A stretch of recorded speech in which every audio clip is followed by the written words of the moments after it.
Now, as a father of 4 daughters, sometimes I wish I could just wrap my kids in bubble wrap before they go out the door each day, and maybe that'll help keep them safe. Now, I recognize that that is unreasonable.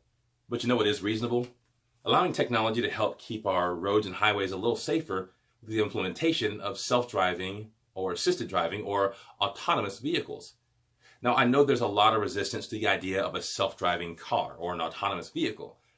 But today I hope to persuade you that with responsible and wise implementation of the technology, that we could soon see much safer roads and highways. Now today we're going to discuss 3 things. Number 1, we'll talk about the different levels of autonomy. Number 2, we're going to talk about some of the dangers of human error on the roads and highways. And 3, we'll discuss some of the benefits of assisted driving or driverless cars. Now some of the statistics we'll share today come from the National Highway Transportation Safety Administration, or the NHTSA. So let's start with talking about the levels of autonomy or automation in our vehicles. Now, many people think that when you talk about automated vehicles, you're thinking of either a vehicle that has no automation features at all, or a space-age car that completely takes care of and drives itself. But there's actually multiple levels when we talk about autonomy. The Society of Automotive Engineers, or the SAE, has actually developed 6 levels of autonomy, and this is the gold standard. This is the standard that all engineers use in the United States when developing automation technology in vehicles. And we'll go over this here quickly. Level 0 is what's called no automation, meaning the driver has complete control, there's no automated technology in the vehicle. Level 1 is called driver assistance, means the vehicle is still controlled by the driver, but there are some technologies that assist with driving the vehicle. This is where most vehicles on the roads are today because of a technology we all know called cruise control. Level 2 is called partial automation. Now with partial automation, the driver still has complete control of the vehicle. Hands have to stay on the steering wheel at all times, but the vehicle does have combined automated functions built in. Those popular being adaptive cruise control, which helps with braking and accelerating, and lane assist, which helps with steering and keeping the vehicle in the center of the lane it's operating in. Level 3 is called conditional automation. Now the driver is still a necessity, but this does give autonomy to the vehicle for stretches of the trip or stretches of the drive. But the driver does need to be available and aware that it does have to take over control with notice from the vehicle. Level 4 is going to be called high automation. Now when we get to this level, the driver is no longer a necessity. The vehicle is capable of performing all driving functions on its own in most conditions. In level 5, called full automation, the difference is that this car can be fully autonomous, no driver needed under all conditions. Now, I will note that in levels 4 and 5, while a driver is not a necessity, manufacturers still can build features into the vehicle that allow for manual operation.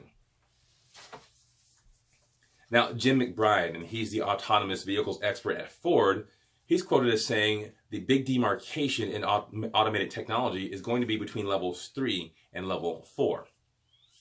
Well, now let's talk about some of the dangers of human error on the roads. Back in 2015, the NHTSA did a study and found that there were over 2.189 million accidents on U.S. highways and roads. And of those, 94% of them were from human error.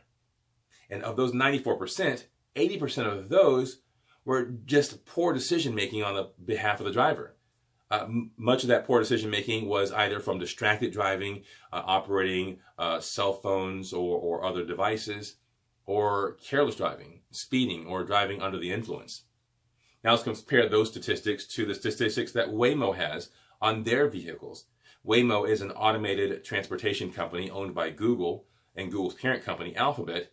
And over the last several years, they put over 10 million test miles on their autonomous vehicles. And in those 10 million miles, they've seen a grand total of 12 accidents. And of those 12 accidents, 11 of those were human error from the other vehicle, as law enforcement has determined. So finally, we'll talk about some of the benefits of autonomous vehicles and assisted driving. The key benefit, like we just talked about with the statistics, is going to be safety. An autonomous vehicle can't get distracted. There's no cell phone that's going to distract it. There's no drink holder.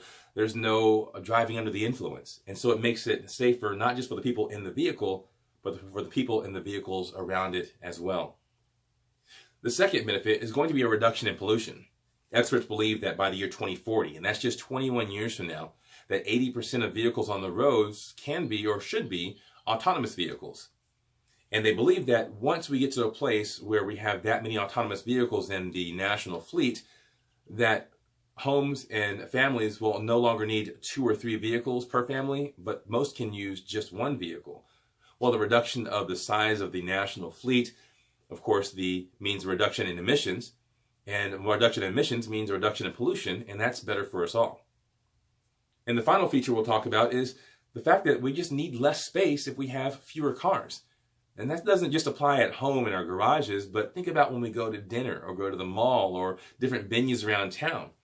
If our car doesn't have to find a parking spot because it's autonomous, it can just drop us off where we need to go and pick us up when we're done. So think about a mall that no longer has to have thousands of parking spots, just several lanes for drop off and pickup, and what we can do with all that extra space. So in conclusion, we talked about the levels of autonomy. We talked about some of the dangers of human error on the roads and some of the benefits to autonomous driving and driver assistance. Now, I know that this idea of self-driving cars and autonomy, it can be mesmerizing, and the technology is really savvy. But to me, if there's a chance that we can reduce the number of accidents and reduce the loss of life, I'm all for it. And I hope you are too.